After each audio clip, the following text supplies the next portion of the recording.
Muito boa noite a todos. Nos perdoem aí pelo ligeiro atraso no início da nossa reunião hoje. Para variar, nós estávamos enfrentando algumas pequenas dificuldades técnicas, mas já está tudo superado. Quero mais uma vez aqui agradecer a presença de vocês todos, que estão sempre aqui com a gente no canal do Samaritano, mas sobretudo agradecer mais uma vez a presença do nosso irmão João Máximo lá de Cerqueira e do Jaguar. Boa noite, João, como vai? Boa noite, Marcelo. Obrigado pelo Joia. carinho de mais essa oportunidade. Um abraço querido a todos os irmãos, ao nosso irmão Jaguar aqui também. Boa Muito noite, obrigado. gente. Boa noite, Jaguar, como vai? Boa noite, gente. Tudo bem? Prazer enorme estar aqui com vocês de novo, viu? Joia, prazer é sempre nosso, viu? Vamos dar uma boa noite aqui para a turma que já está falando aqui com a gente aqui no chat, ó, a Vanessa, boa noite, a Maria, a Noêmia, a Alda, a Marli Lopes, o Carlos Del Poço, a Darcy, o Valdir, a turma já está, a Clarice, nossa companheira firme, que nunca falta, ela, a Vilma, né? A Rosângela Zanella, o Andrei Ribeiro, tem também a Mira e a Dona Lair, que a Dona Lair hoje mandou um beijo especial para você, viu, Jaguar? Ah, Tá eu lá. amo. Vó, te amo, vó. Ela tá lá te assistindo. Muito bem, então, espero que vocês estejam nos ouvindo perfeitamente. Se não estiver, por favor, dê um toque pra gente aí no chat, tá? Se não tiver. Mas então, Jaguar, toque uma música pra gente começar a nossa harmonização da reunião de hoje. Vamos lá.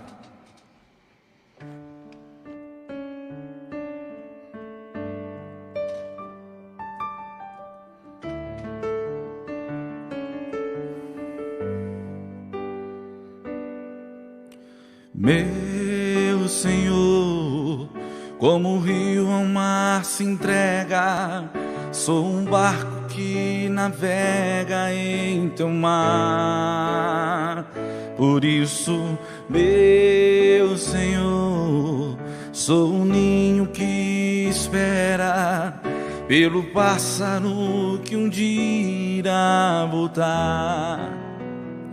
Já posso ouvir a tua voz me embalando o coração. Vem cantando em meu ouvido uma canção.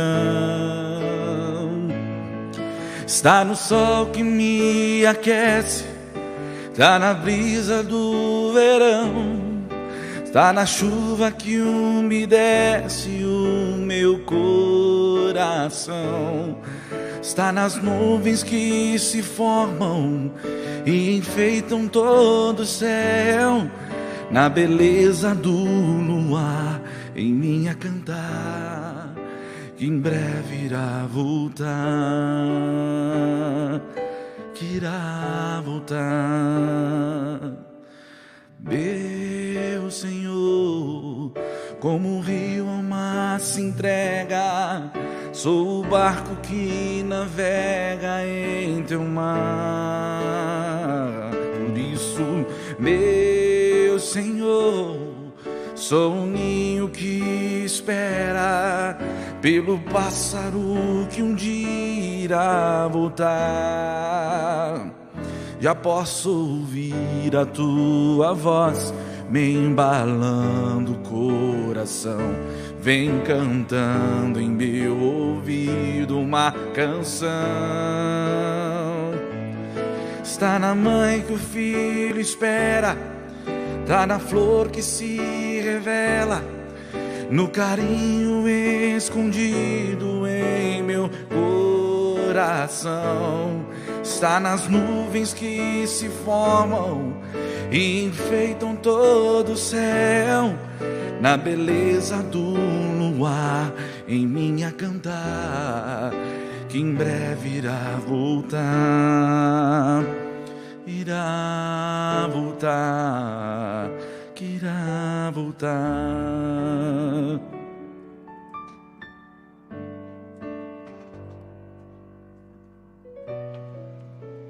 João, meu irmão, se quiser fazer uma prece de abertura para a gente agora. Vamos. Convido a todos a fecharem os olhos e abrirem o coração. Vamos entrar em sintonia nesse momento com o nosso Mestre Jesus. Essa reunião que é dedicada às reflexões dos seus ensinamentos, que possamos entrar em sintonia com os seus mensageiros do amor, para que não somente as suas imortais lições penetrem o nosso pensamento, mas balsamize a nossa alma, fortaleça o nosso coração, para que possamos colocá-las em prática na nossa vida e atingirmos assim o objetivo da nossa vida física, que é segui-lo ao Gólgota da nossa própria libertação moral. Que assim seja, graças a Deus. Que assim seja. Muito bem. João, fique à vontade, meu irmão. Obrigado, meu irmão. Bom, queridos irmãos, sejam todos bem-vindos a mais essa reunião, a mais essa live da Associação Espírita Bom Samaritano. E hoje nós vamos fazer umas breves considerações em continuidade ao capítulo 16 do Evangelho segundo o Espiritismo, Servir a Deus e a Mamon. E dando continuidade a esse capítulo, que é muito importante, vamos analisar a parábola do mal rico, ou também conhecida como a parábola de Lázaro e o rico. Mas antes, apenas fazendo um adendo, abrindo um parênteses, Mamon é a idealização do povo hebreu para o Deus da matéria, o Deus da terra, o Deus do material. Então, quando vemos, não só no Evangelho, mas no Evangelho segundo o Espiritismo, o termo Mamon, significa exatamente isso, as coisas materiais. Tudo aquilo que nos envolve na matéria. E a partir daí, esse conceito de escolha de cada um de nós entre Deus e Mamon. Então, partindo desse princípio, a parábola do mal rico, ou Lázaro e o rico, é descrita belamente no Evangelho de Lucas, nos seguintes termos. Havia um rico que se vestia de púrpura e holanda, e que diariamente se fartava em refeições, e à sua porta vivia um mendigo, um pobre, chamado Lázaro, que tinha o sonho de se fartar com as migalhas que caíam da mesa do rico. No entanto, ninguém dava nada. Tinha o corpo cheio de feridas, de chagas, e os cães vinham lambê-la. Até que um dia Lázaro morre e é levado pelos anjos ao céu, ao seio de Abraão. E mais tarde, depois, o rico também vem a morrer e é sepultado no inferno. E nos tormentos do inferno ele ergue os olhos e vê acima dele Abraão, e em seu seio ao lado dele Lázaro. E o rico grita: Pai Abraão, permita que Lázaro molhe a ponta dos seus dedos em água fresca e venha saciar a minha língua que está sedenta. No que Abraão diz: Não se pode, filho, pois tu recebeste o seu galardão na terra, e agora recebe tormentos. Como Lázaro recebeu durante a vida na terra apenas dores e suplícios, e hoje recebe o seu galardão. E também não se pode partir daqui para aí ou daí para aqui, porque temos diante de nós um verdadeiro abismo. Ainda não satisfeito, o rico volta à carga e diz: Mas, pai Abraão, permita, no entanto, que mensageiros da vossa infinita bondade vão até o meu lar, pois tenho 5 irmãos, e os alertem para que mudem e não venham ao mesmo local que estou, de tormentos. No que Abraão diz, eles têm os profetas e Moisés. Mas tenho certeza, pai Abraão, se mandardes um dos vossos, eles farão penitência. Se não ouviram nem Moisés, nem Abraão, nem Moisés, nem os profetas, não ouvirão os mortos que ressuscitassem. Essa parábola, como a grande maioria das parábolas de Jesus, parece quase que infantil. E essa parábola em específico, ela traz uma certa dificuldade maior, porque nos leva a imaginar que Deus é cruel, que aqueles que estão temporariamente na situação, entre aspas, de inferno, não têm acesso ao céu, bem como aqueles que estão no céu não têm acesso àqueles que estão, entre aspas, no inferno. E mais, que Deus seria cruel ao ponto de negar amparo aos seus familiares. Mas precisamos analisar essa parábola com o espírito que vivifica e não com a letra que mata. Porque talvez o grande e mais cruel erro do estudo das letras evangélicas é levá-las ao pé da letra. Então vamos primeiro imaginar o seguinte: a linguagem que Jesus utilizava era uma linguagem comum a Israel de há 2000 anos atrás, que não é a mesma linguagem nossa e, de uma forma geral, de todo o Ocidente dos dias atuais. Vamos utilizar, por exemplo, a expressão morreu e foi levado ao céu pelos anjos ao seio de Abraão. Abraão, o grande pai da raça hebraica, que era tido como a representação máxima da vontade de Deus.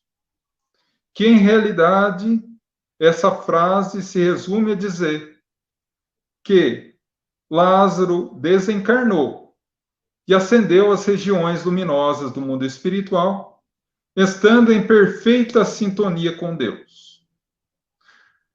Nossa, mas estranho isso, né? Não muito estranho.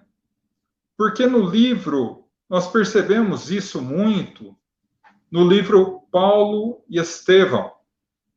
Aqueles que já leram essa obra fantástica, percebem que o livro Paulo e Estevão nada mais é do que uma explicação, do ponto de vista espiritual, do livro Atos dos Apóstolos, do evangelista Lucas. Então, vamos utilizar apenas um exemplo. Quando Lucas descreve a morte de Estevão, ele descreve exatamente assim. E no momento derradeiro, Estevão olha para o céu e vê que o céu se rasga e diante dele aparece Jesus sentado ao trono à direita do Pai Todo-Poderoso. Linguagem estranha, uma linguagem adaptada à época. E o que isso significa? Ao desencarnar, no momento do desencarne, Estevão teve uma visão espiritual que Jesus se aproximava.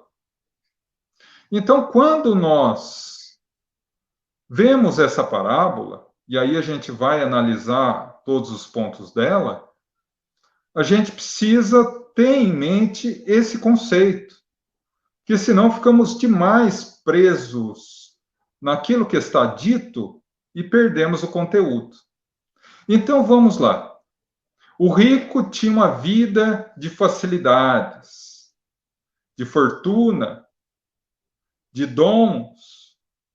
E Lázaro era um mendigo pobre. Mais um parênteses, para que nós possamos compreender de forma um pouco mais profunda a parábola.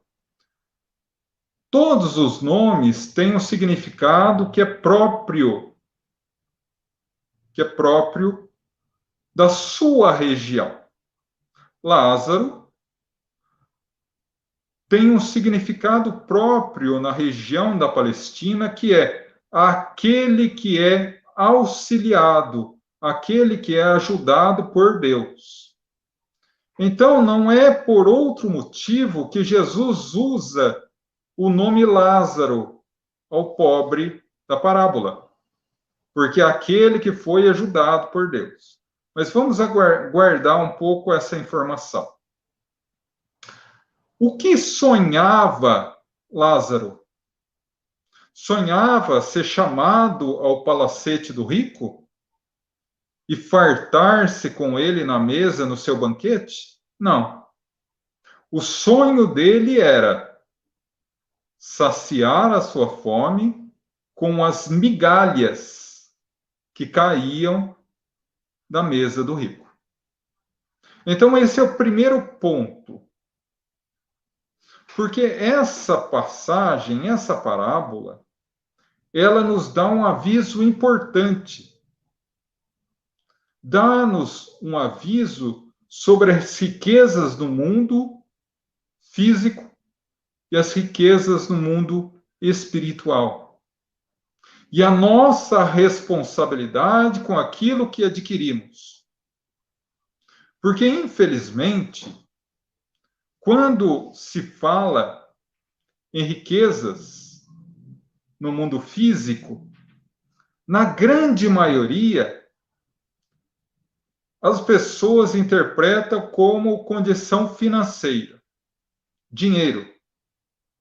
Mas aqui a parábola vai adiante. O rico não é apenas o rico de dinheiro, de fortuna, de condição financeira, mas é o rico que recebe da divindade todas as oportunidades cabíveis.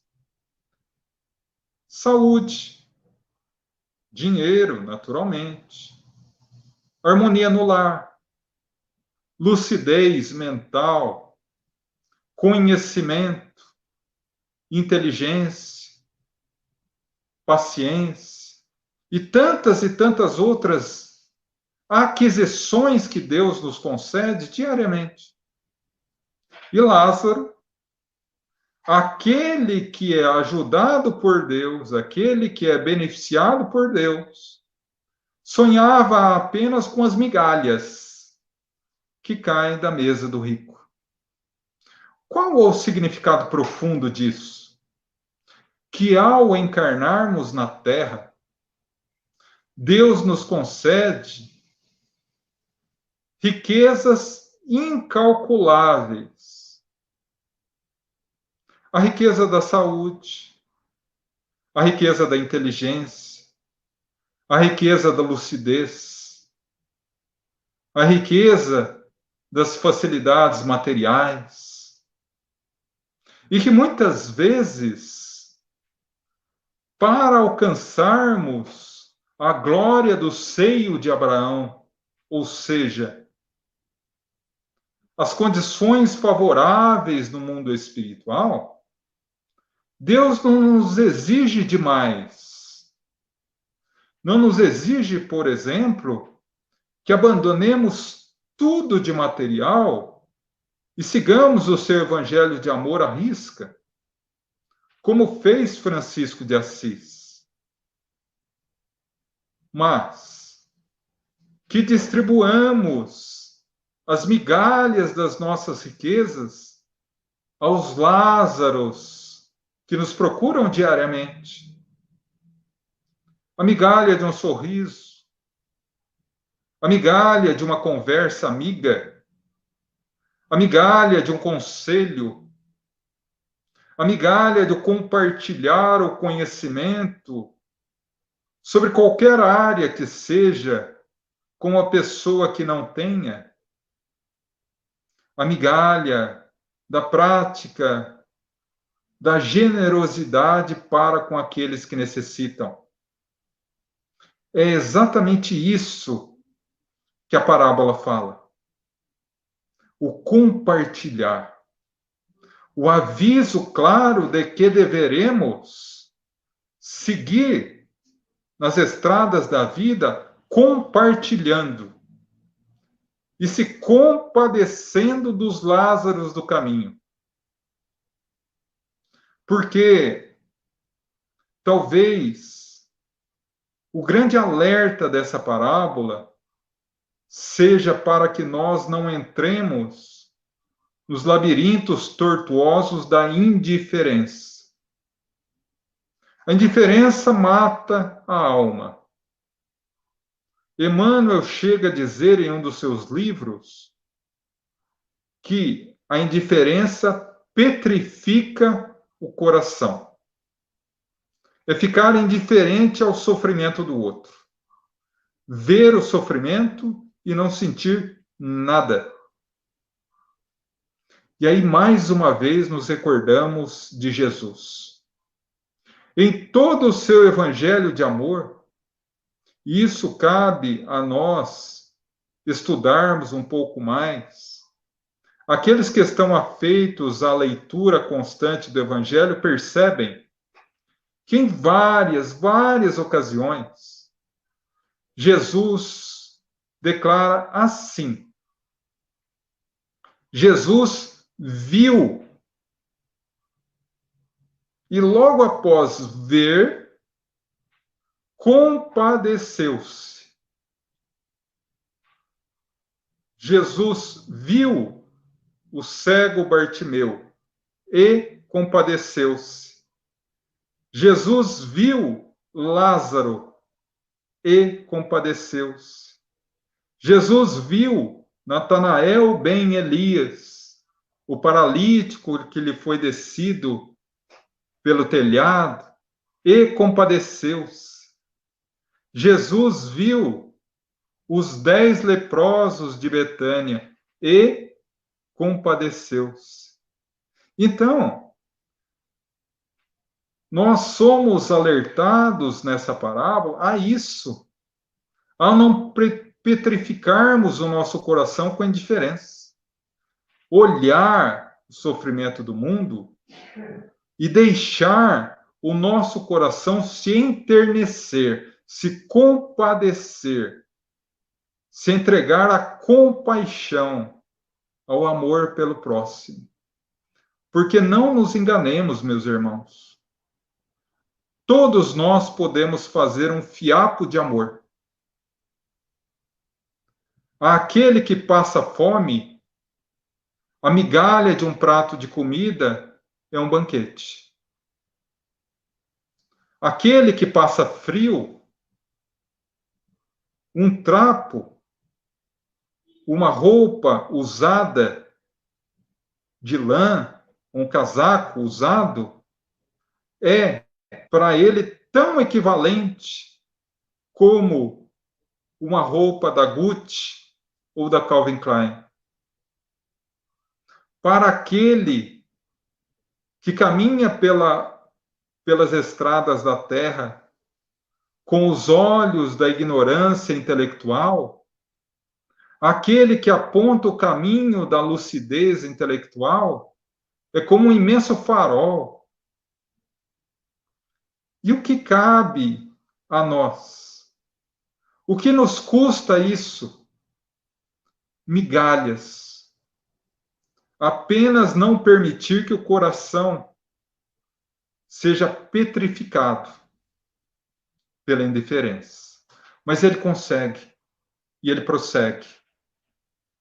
Quando o rico vai ao vale de tormentos e vê Abraão ao lado de Lázaro, e diz que há um abismo. Em realidade, Lázaro não tem sede de água, tem sede de amor. Porque todos aqueles que vivem no mundo espiritual em situação infeliz são sedentos de amor e estão naquela condição como reflexo de uma vida sem amor. E aí, ele pede que Lázaro molhe os dedos, para aliviar a sua sede. E Abraão diz que não pode. Mas por que não pode? Porque a sede de amor só pode ser saciada pela própria pessoa. E por que há um abismo? Porque o abismo não é um abismo físico, é um abismo vibracional, que não foi erguido por Deus, não foi erguido pelos missionários do amor, foi erguido pela própria pessoa. A partir do momento que ele escolhe a indiferença, o egoísmo, o orgulho, ele levanta barreiras, abre abismos para auxílio espiritual. Então, a parábola ensina nesse ponto a derrubarmos as barreiras da indiferença, do orgulho e do egoísmo, para tapar literalmente o abismo que nos separa a felicidade e a paz. Ou, nas palavras bíblicas, ao convívio dos eleitos, ao seio de Abraão. Mas vendo essa questão, Jesus vai além na parábola. Então, Senhor, permita que o mensageiro vosso vá aos meus familiares. Vejam, meus irmãos, que o sofrimento e a dor é um remédio amargo, mas muitas vezes profundamente eficaz. Mesmo diante dos tormentos morais que ele passava, ele ainda se refere, ele esquece-se um pouco de si, mas ainda não o suficiente. Ele esquece de si, mas lembra da família. E por que não a família universal? Por que ele não pede, Senhor, permita que seus mensageiros vão à terra e falem aos quatro ventos, para que os meus irmãos em humanidade não venham sofrer como eu? Ele se vincula à família. É um ponto interessante a se analisar. E a partir daí,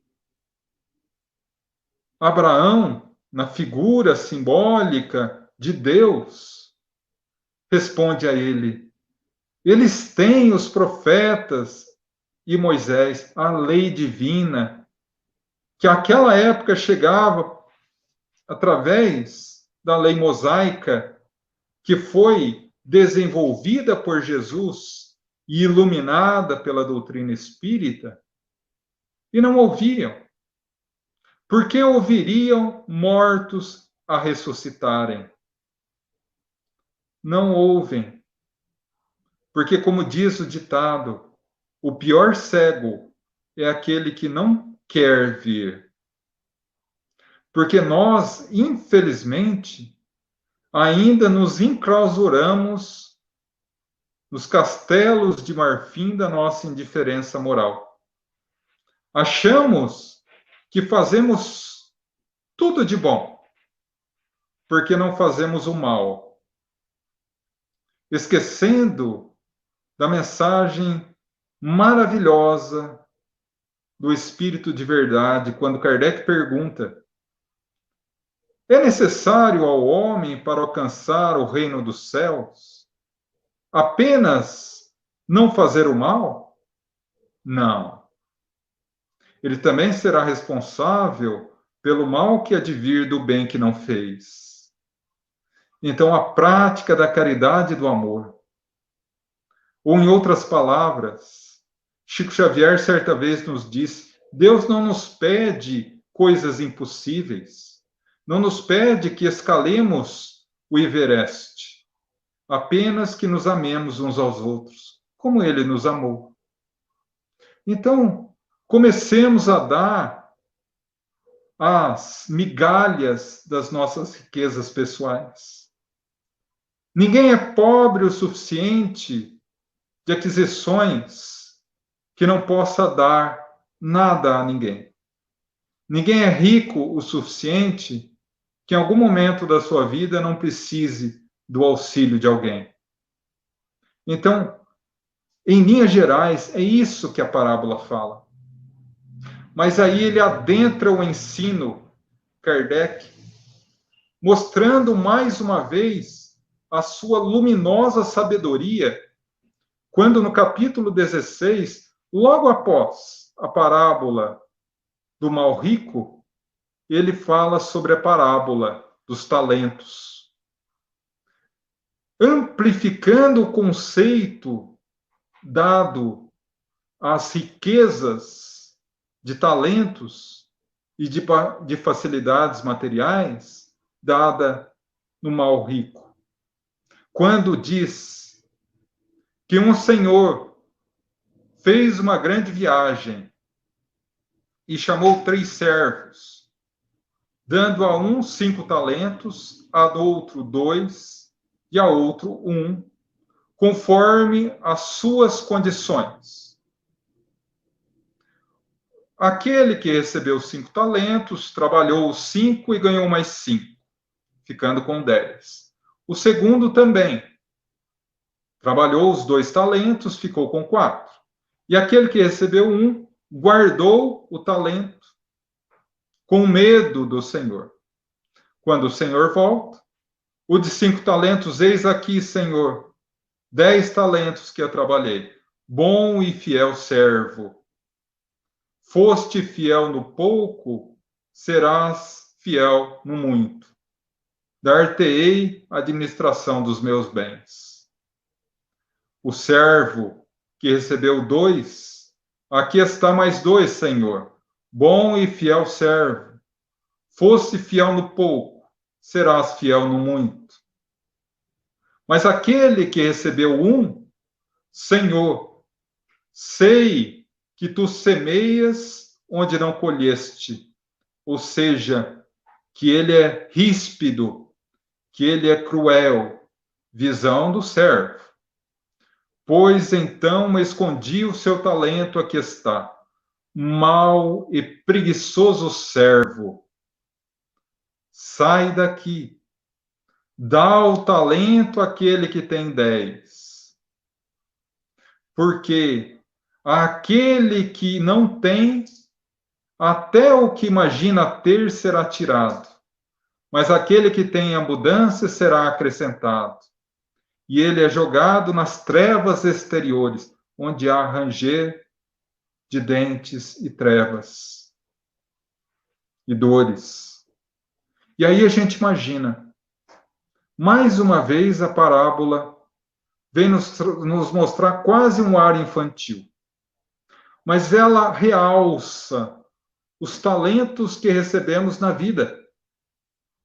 As riquezas, a saúde, as condições sociais, a falta de inibições psicológicas, a clareza e a lucidez da intelectualidade, que são bens que devem ser multiplicados, que devem ser trabalhados por nós, no nosso íntimo, através da prática do auxílio aos Lázaros do mundo, e não guardado, porque aquele que é fiel no pouco será fiel no muito.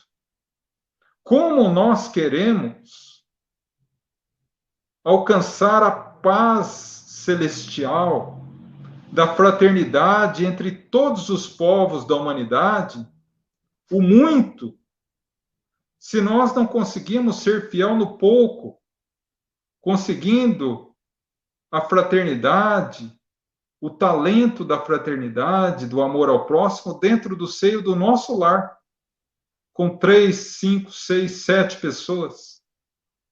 Como atingir a fidelidade no muito, do amar a Deus sobre todas as coisas e ao próximo como a si mesmo se ama, se nós não conseguimos perdoar nem os deslizes dos nossos próprios familiares?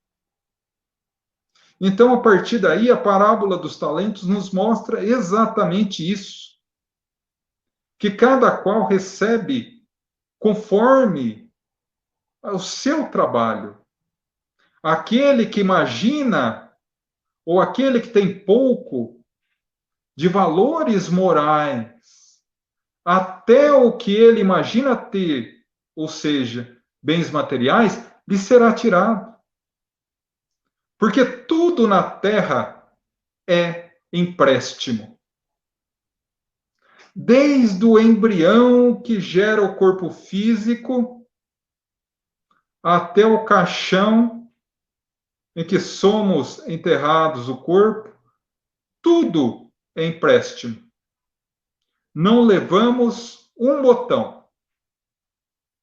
Voltamos ao mundo espiritual, tão lisos, tão pobres de valores materiais, quanto aqui chegamos.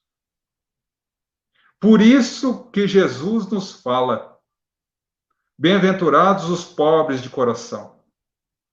Então, a partir daí, nós vemos a necessidade da doação. Não apenas pecuniária, não apenas do dinheiro, mas doação dos nossos talentos. Desenvolver, porque tudo que nos é dado nos será cobrado. Todos os talentos que Deus nos concede nas mãos serão colocados no tribunal da nossa consciência, que nos perguntará: o que fizeste do talento que te dei? E o que será a nossa resposta? Caminhemos enquanto é dia, meus irmãos. E aí Kardec prossegue falando exatamente isso. A utilidade providencial da fortuna. E mais uma vez, ele, se referindo à fortuna pecuniária, ele transcende a visão pecuniária para a visão desses talentos. Quando ele diz que na Terra a missão mais difícil é a missão da riqueza. Porque a missão da pobreza, ela requer fé, perseverança, resignação, mas a prova dolorosa da riqueza, ela nos reserva toda sorte de tentações. Há um ditado que diz: quer conhecer o caráter de alguém? Dá-lhe poder. E é exato. Dá um poder e dinheiro para uma pessoa que você vai ver o que é o íntimo dela. Por isso que é tão difícil a riqueza. Ela abre todas as portas, boas e ruins. E o indivíduo deve ter uma disciplina de caráter para que não seja subjugado, para que não caia nas armadilhas de Mamon. E a partir daí, ele entenda que a verdadeira riqueza é a riqueza espiritual. Mas não é só isso a prova da riqueza. Ela traz um adendo. Ela traz mais uma tarefa dolorosa e difícil. A responsabilidade. O que eu fiz com a fortuna que Deus me confiou. Pecuniária e de todos os talentos. Eu tenho uma grande fortuna, por exemplo. A minha consciência vai me cobrar. O que eu fiz da minha fortuna? Comprei um carro importado para usar um por semana? Será que nem uma migalha do muito que eu tinha eu dediquei aos Lázaros do caminho? Então, diante disso, devemos pensar como utilizar os patrimônios que Deus nos confia. Eu tenho a saúde perfeita. O que eu faço em benefício aos meus irmãos em humanidade com a saúde perfeita que eu tenho? O que eu faço aos meus irmãos em benefício com o patrimônio avultoso que eu tenho? Com a inteligência afiada que eu tenho? Com o conhecimento que eu tenho? E com tantas e tantas variáveis de talentos que Deus nos concede diariamente. A lucidez da doutrina espírita. Raul Teixeira, esse maravilhoso palestrante espírita de Niterói, ao qual modestamente eu entendo ser um dos grandes bandeirantes do espiritismo brasileiro, certa vez teve a ocasião de dizer: o espiritismo não é para quem quer, é para quem aguenta. Porque a responsabilidade que advém do conhecimento que temos, da lucidez que temos do Cristo pela ótica espírita, é muito grande. E nos requer naturalmente o retorno disso tudo. A contrapartida disso tudo. O que eu fiz com esse conhecimento todo? Fui uma ou duas vezes no centro por semana, ouvi palestra e tomar passe? Fazer o evangelho no lar uma vez por semana? E o resto? E depois? E os Lázaros que Jesus me colocou no caminho? O que eu fiz deles? Então, daí, nós entendemos a necessidade de trabalhar a caridade, não para os outros, mas para nós mesmos. Pois Jesus já nos orientava: quando fizer algo para um dos meus pequenos, a mim estará fazendo. E a doutrina espírita vem amplificar esse conhecimento quando nos fala que quem faz a prática do bem a alguém não está fazendo bem a ninguém, está fazendo bem a si mesmo, porque se permite ser ferramenta luminosa de Deus na vida daquele irmão. Em uma sociedade que apodrece vítima do orgulho, em que muitos chegam ao grau tão alucinante de orgulho que se colocam na posição de um verdadeiro Deus, por que não seguir o exemplo de Deus nesse ponto? Se nos arrogamos deuses, o porquê não servir de instrumento a Deus, amparando e abrindo as mãos para aqueles que sofrem. Mas nós temos o orgulho próprio. É muito difícil vergar o nosso orgulho para estender a mão ao outro. Então preferimos servir ao Deus antropomorfo do Antigo Testamento, aquele que era cruel, aquele que era vingativo, aquele que punia. Então nos arrogamos o direito de julgar o nosso irmão, julgamos o direito de condená-lo, julgamos o direito de sermos mais puros e mais nobres do que ele, pelo simples fato de transitoriamente nessa encarnação temos mais empréstimos materiais do que o outro. E daí, Kardec avança, analisando as desigualdades das riquezas. E nesse ponto, ele coloca duas questões interessantes. O porquê Deus permite a desigualdade das riquezas?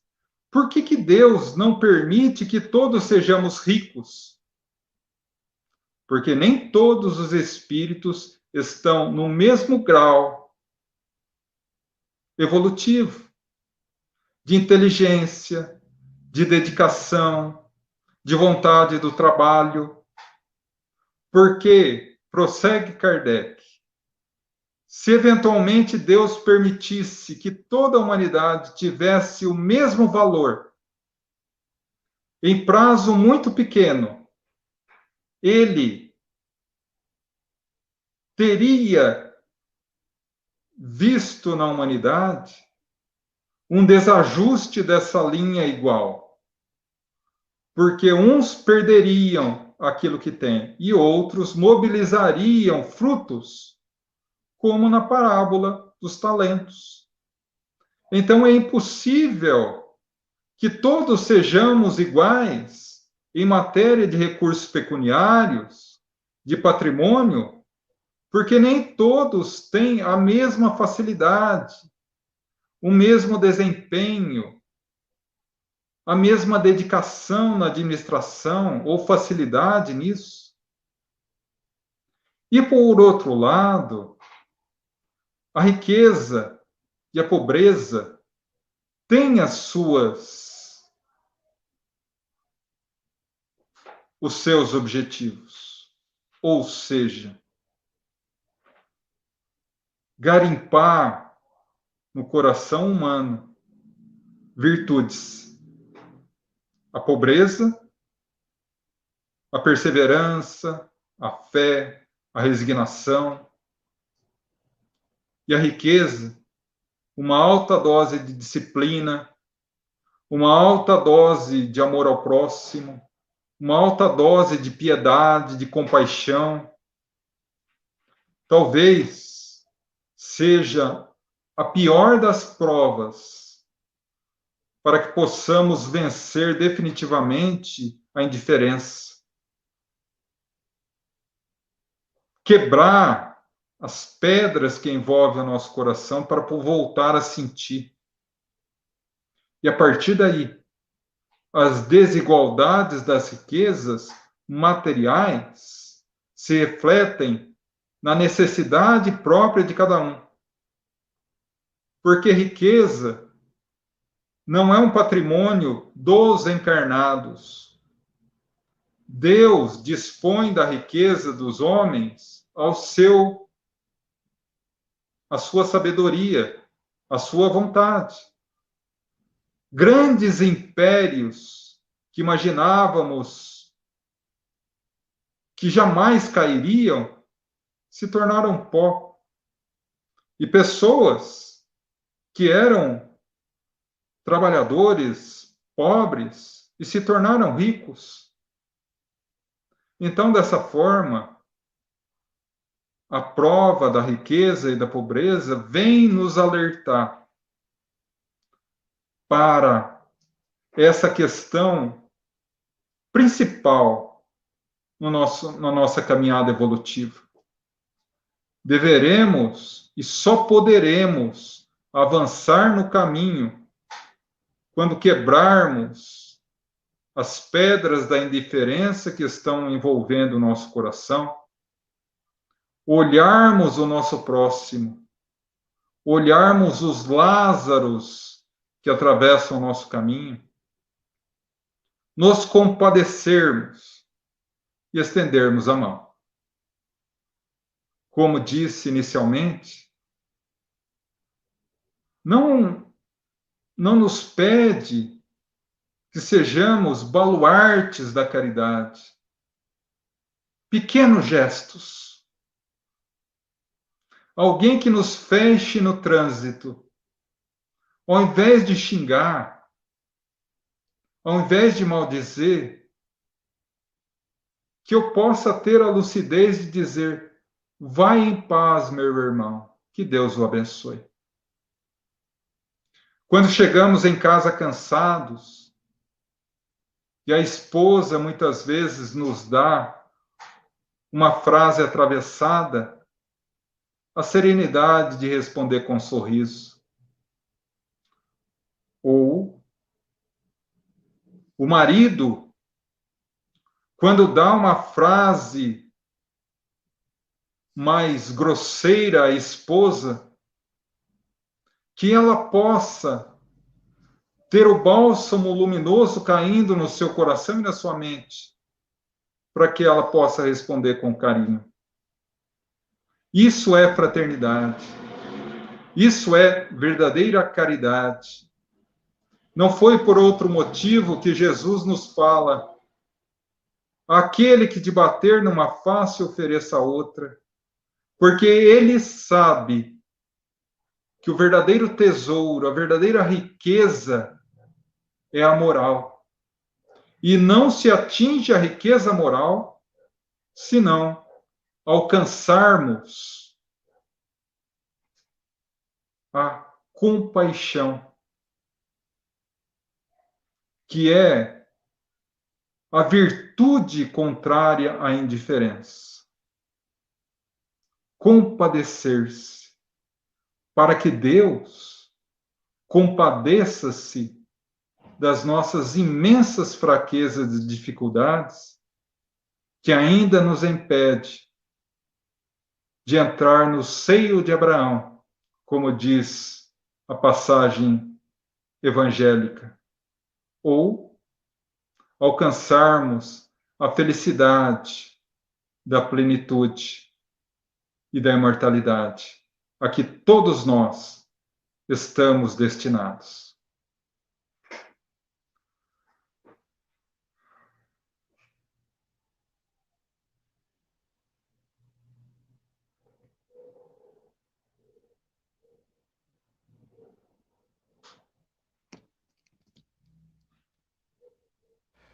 Tá me ouvindo agora?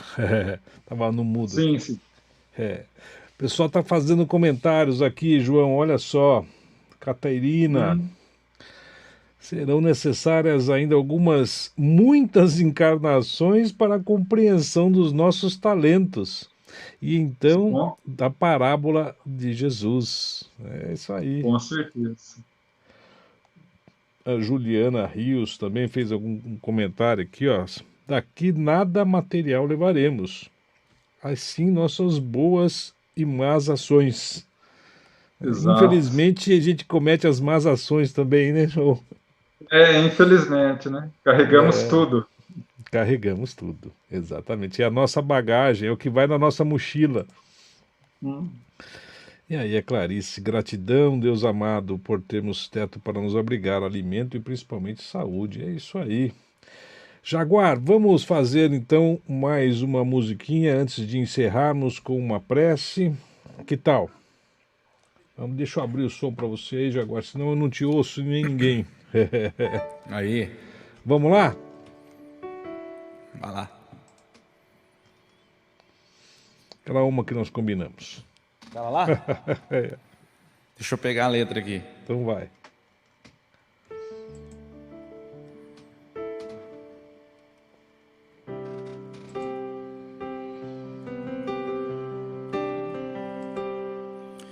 Eu creio nas promessas de Deus, eu creio nas promessas de Deus, eu creio nas promessas do meu Senhor.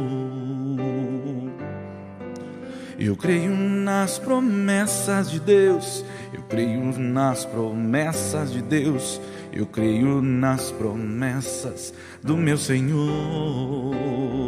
Se sou fiel no pouco, Ele me confiará mais. Se sou fiel no pouco, meus passos guiará. Se sou fiel no pouco, Ele me confiará mais. Se sou fiel no pouco, meus passos guiará. Eu creio no amor de Deus, eu creio no amor de Deus, eu creio no amor do meu Senhor. Eu creio no amor de Deus, eu creio no amor de Deus, eu creio no amor do meu Senhor. Se sou fiel no pouco, Ele me confiará mais. Se sou fiel no pouco, meus passos guiará. Se eu sou fiel no pouco, Ele me confiará mais. Se sou fiel no pouco,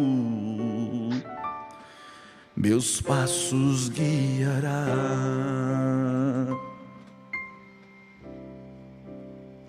É isso aí, João. Faça uma prece de encerramento para nós terminarmos nosso encontro de hoje. Vamos.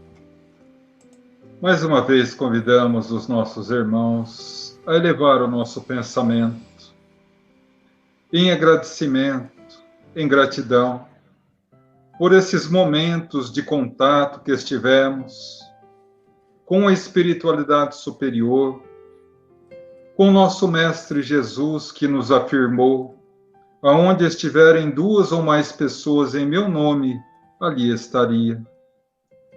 Então, dessa forma, rogamos, Pai, que nos abençoe, que nos ampare, que nos fortaleça, para que essas informações que aurimos do seu Evangelho de amor possam penetrar a nossa mente, escorrer por nossa alma e atingir o nosso coração. Nos auxilia, Mestre, a envergar o orgulho que ainda nos sufoca, para que possamos ser fiéis servos no pouco que nos pede, nas migalhas de caridade que nos propõe, aos Lázaros do caminho, para que um dia possamos ser dignos de ser servos fiéis na elaboração de um mundo melhor. Que assim seja, graças a Deus. Que assim seja. Graças a Deus. Muito obrigado mais uma vez, João, pela presença, pela maravilhosa palestra, viu? Eu que agradeço, Marcelo. Obrigado pelo carinho de sempre, pela oportunidade. A você também, Jaguar, com essas músicas incríveis que tocam o coração mesmo. Obrigado por tudo. Muito obrigado. Obrigado, Jaguar, mais uma vez, lindo. Obrigado, gente. Gente, muito obrigado. Obrigado a todos que tiveram mais uma vez aqui com a gente. Obrigado a Vilma, ao Valdir, obrigado a Caterina, a Juliana, obrigado a Clarice, a Tinte e todo mundo que está aqui presente. A presença de vocês nos enche de alegria e incentiva a continuar aqui.